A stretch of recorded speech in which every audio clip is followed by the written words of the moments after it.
오늘은 한국교회와 함께하는 70일 구국기도회 53번째 날입니다. 최근에 우크라이나에서 러시아와 서방 국가 간의 갈등이 고조되고 있습니다. 언제 전쟁이 날지 알 수 없는 일촉즉발의 위기 가운데 있습니다. 우크라이나뿐만 아니라 대만 역시 미국과 중국의 갈등으로 인하여 전쟁의 위협 앞에 있습니다. 우리나라 역시 북한의 계속된 미사일 도발로 인해 국가의 안보가 매우 위협받고 있습니다. 이처럼 국가 간의 물리적 충돌뿐만 아니라 무역을 통한 전쟁 역시 매우 심각한 상황입니다. 미국과 중국의 무역 전쟁으로 인해서 세계 경제는 매우 혼란스러운 상황에 있습니다. 여기에 코로나라는 질병까지 더해지면서 세계는 점차 두려움과 혼란의 시대에 접어들고 있습니다. 이러한 시대에 우리나라는 새로운 리더를 선출하는 대통령 선거를 앞두고 있습니다. 이런 혼란스럽고 두려운 시대에 우리나라에 가장 필요한 것은 무엇일까요? 그것은 평강입니다. 예수님께서 십자가에 달려 죽으신 후에 제자들은 두려움에 떨고 있었습니다. 유대인들이 자신들을 죽일 수 있다는 두려움과 예수님의 죽음으로 인해서 앞으로 어떻게 해야 될지에 대한 혼란이 그들을 감싸고 있었습니다.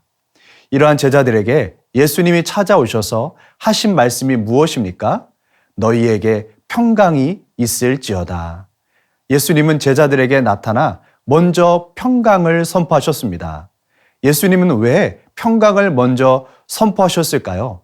그것은 제자들에게 필요한 것은 상황과 환경을 뛰어넘는 평강이 필요했기 때문입니다. 제자들의 상황은 여전히 변한 것이 없었습니다. 유대인들에게 죽임을 당할 수 있는 상황이었습니다. 또한 예수님께서 주신 사명을 감당하기 위해서는 먼저 평강이 필요했기 때문입니다. 요한복음 20장 21절에서 예수님은 이렇게 말씀하셨습니다. 예수께서 또 이르시되 너희에게 평강이 있을지어다. 아버지께서 나를 보내신 것 같이 나도 너희를 보내노라. 제자들에게 다시 한번 평강을 선포하시고 제자들에게 사명을 주셨습니다. 아버지께서 예수님을 보내신 것과 같이 예수님도 제자들을 보내시겠다는 것입니다.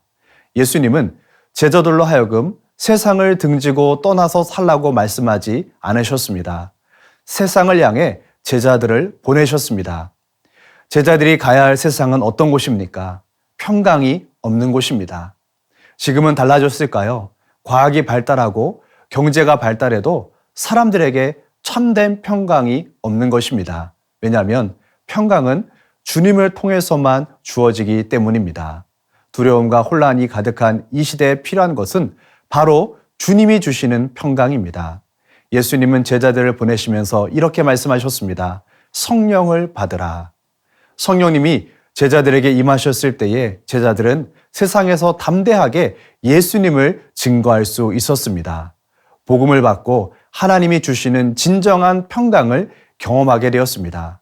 복음이 우리를 통해서 선포되므로 우리나라 가운데 하나님의 평강이 임하게 되기를 축원합니다.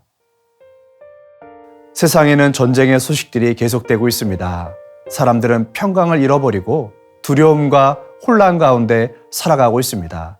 이 시대에 가장 필요한 것은 주님이 주시는 평강인 줄 믿습니다. 주님께서 우리로 복음 전하는 자로 부르신 줄 믿습니다. 성령 충만하게 하시고 세상에서 주님의 복음을 담대하게 전하는 자 되게 하여 주시옵소서. 우리를 통하여 하나님이 평강이 이 나라와 민족 가운데 임하게 하여 주시옵소서.